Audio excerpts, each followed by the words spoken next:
Hi everyone, I am here with a Bible reading. I hope you guys are having a good day. Okay. I know we're late today, I'm sorry. Had to go to, I called the doctor today and they wanted to see me today, so that's where we have been. I have to keep the boot on. He said my ankle, the x-rays showed that it had been broken before. You know, I don't know when I done that, but I'm clumsy and I fall a lot, so. And there's some few times I've hurt my foot and limped around, but I just thought it was a sprained ankle or something. I didn't pay much mind to it. And anyways, so my ankle was broken in both spots, like I said, and another bone in my foot. It's really swollen, bruised. For some reason, more bruises are coming, it seems like, every day. Because I took my, took it off when I got home. Because he said I could once in a while. And now my toes and everything up there are purple and swollen, so. Anyway, he put some kind of like compression sock thing on it, and said to put a sock on it when I got home too, and then the boot. And he said keep the boot on and keep using the wheelchair, which, I'm going to use it. I have to use the wheelchair anyway, but.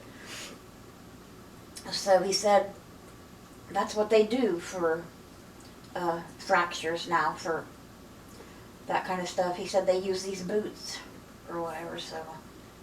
I told him this boot's not helping. You know, it hurts really bad. But he said that's what they use. Keep the boot on. He said you can take it off once in a while, you know, just so you can get some air to it or whatever, but mostly keep it on. I gotta go back in 2 weeks so he can probably do more x-rays and see where we're at from there. He said you'll be able to tell, more once the swelling goes down some. But the compression sock helped a little bit. Oh my God. Today was really bad. Oh, it hurt. It hurt bad. I got the boot on right now, of course. I cannot walk without it. And I can only walk a couple steps to get to my walker to set on, and Sherm drags me through the house to the bathroom and then drags me back in here. That's how it goes. Every day. Because that's as much as I can walk. Just like a couple steps.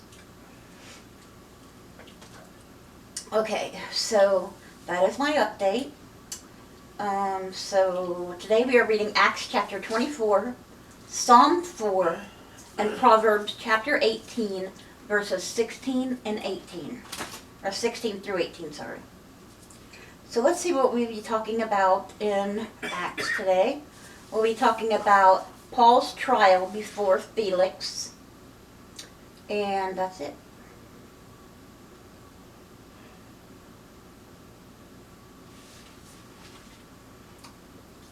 Because they were sending him to Felix, because with a note.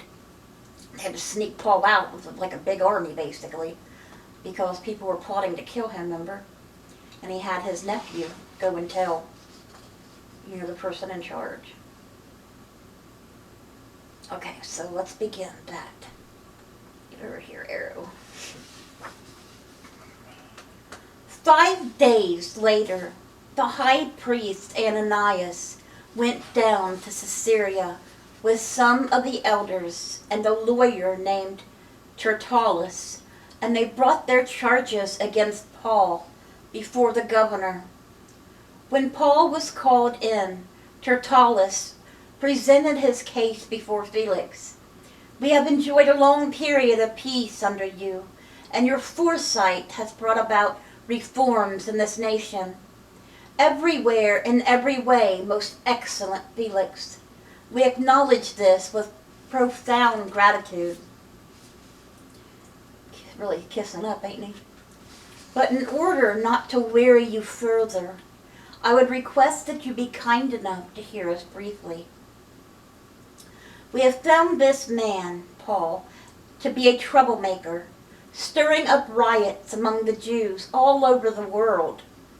He is a ringleader of the Nazarene sect, and even tried to desecrate the temple, so we seized him. By examining him yourself, you will be able to learn the truth about all these charges we are bringing against him. When did Paul try to desecrate the temple? Not the temple of God. The other Jews joined in the accusation, asserting that these things were true. When the governor motioned for him to speak, Paul replied, I know that for a number of years you have been a judge over this nation, so I gladly make my defense. You can easily verify that more than 12 days ago you can easily verify that no more than 12 days ago I went up to Jerusalem to worship. My accusers did not find me arguing with anyone at the temple or stirring up a crowd in the synagogues or anywhere else in the city, and they cannot prove to you that charges they are now making against me. However, I admit that I worship the God of our ancestors as a follower of the way, which they call a sect. I believe everything that is in accordance with the law and that it is written in the prophets. And I have the same hope in God as these men themselves have, that there will be a resurrection of both the righteous and the wicked. So I strive always to keep my conscience clear before God and man. After an absence of several years, I came to Jerusalem to bring my people gifts for the poor and to present offerings. I was ceremonially clean when they found me in the temple courts doing this. There was no crowd with me, nor was I involved in any disturbance. But there are some Jews from the province of Asia who ought to be here before you and bring charges if they have anything against me. Or these who are here should state what crime they found in me when I stood before the Sanhedrin. Unless it was this one thing, I shouted as I stood in their presence. It is concerning the resurrection of the dead that I am on trial before you today. And how stupid is that? Fighting and taking him, but look what they did to Jesus, right? Who done no wrong. Just trying to save him. Let's go on. Then Felix, who was well acquainted with the way, adjourned the proceedings. When Lysias, the commander, comes, he said, I will decide your case. He ordered the centurion to keep Paul under guard, but to give him some freedom and permit his friends to take care of his needs. Sometimes people like that, the leaders, like Felix, would, because they could do what they want. When they jailed someone, they were able to, get out of jail and go to their friends' houses and stuff to, get help and stuff. But they had to come back to jail. I'm sure a lot of people ran off, but the disciples never did. That got put in there like that. Okay. Several days later, Felix came with his wife Drusilla, who was Jewish.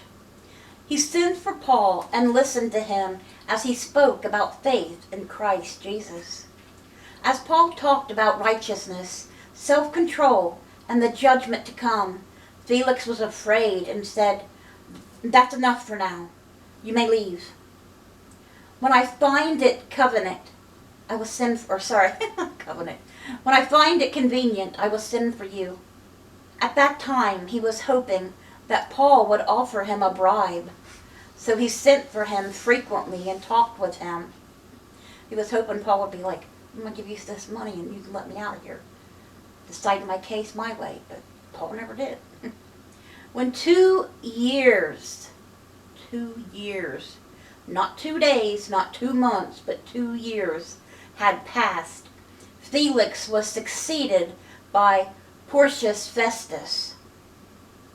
But because Felix wanted to grant a favor to the Jews, he left Paul in prison.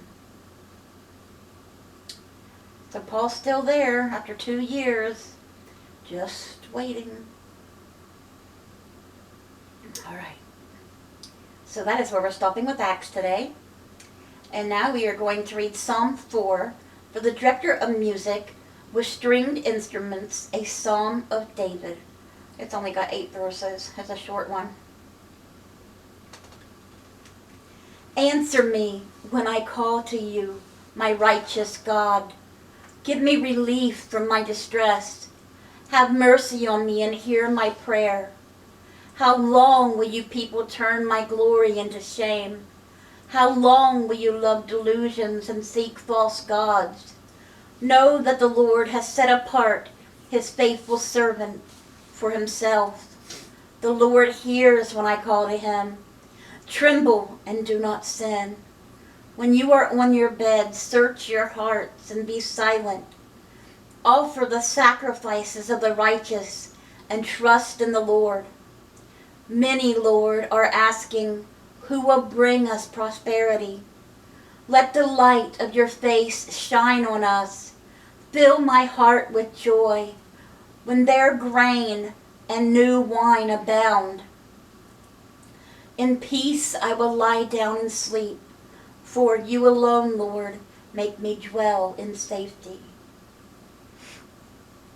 And that was Psalm 4. All right. And we're ending today's Bible reading with Proverbs chapter 18, verses 16, 17, and 18. A gift opens the way and ushers the giver into the presence of the great. In a lawsuit, the first to speak seems right until someone comes forward and cross-examines. Casting the lot settles disputes and keeps strong opponents apart.